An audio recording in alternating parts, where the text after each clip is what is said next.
دولت آنے سے پہلے اکثر انسان کی جیب نہیں اس کی سوچ بدلتی ہے۔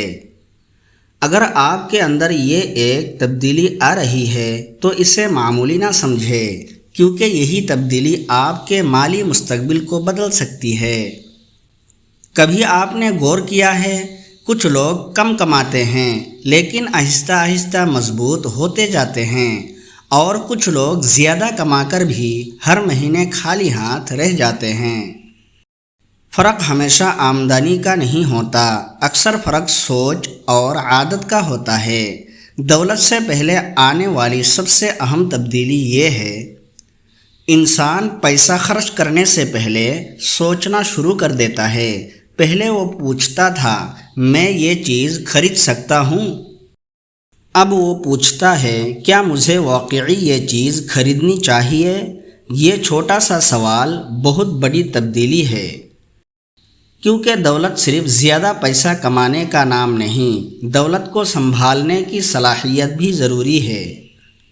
اس لیے پرانے زمانے کے سمجھدار لوگ ایک بات جانتے تھے، جو شخص کم پیسوں کو سنبھالنا نہیں سیکھتا، وہ زیادہ پیسہ آنے کے بعد بھی اسے سنبھال نہیں پاتا۔ اسلام بھی ہمیں فضول خرچی سے بچنے اور صحیح سمجھداری سے خرچ کرنے کی تعلیم دیتا ہے۔ ایک اور بات یاد رکھیں، حلال کمائی آہستہ آئے تو بھی بہتر ہے، اگر اس میں برکت، دیانت اور سکون ہو۔ جلدی امیر ہونے کے چکر میں دھوکے، حرام کمائی یا غیر حقیقی وعدوں کے پیچھے نہ جائیں۔ اپنی مہارت بڑھائیں، محنت کریں، خرچ کو قابو میں رکھیں، کچھ بچائیں اور جو اللہ نے دیا ہے اس پر شکر کریں۔ کیونکہ اصل کامیابی صرف یہ نہیں کہ آپ کے پاس زیادہ پیسہ ہو، اصل کامیابی یہ ہے کہ پیسہ آپ کو کنٹرول نہ کرے، بلکہ آپ اسے سمجھداری سے استعمال کریں۔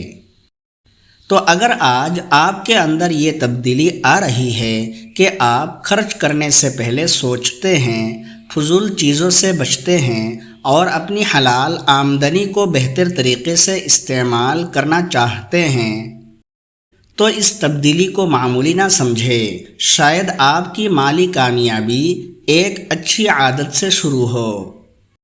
اگر یہ ویڈیو آپ کو اچھی لگی ہو تو ہمارے چینل کو ضرور سبسکرائب کر لیجئے، تاکہ اس طرح کی معلوماتی ویڈیوز سے آپ روزانہ استفادہ کر سکیں۔ شکریہ۔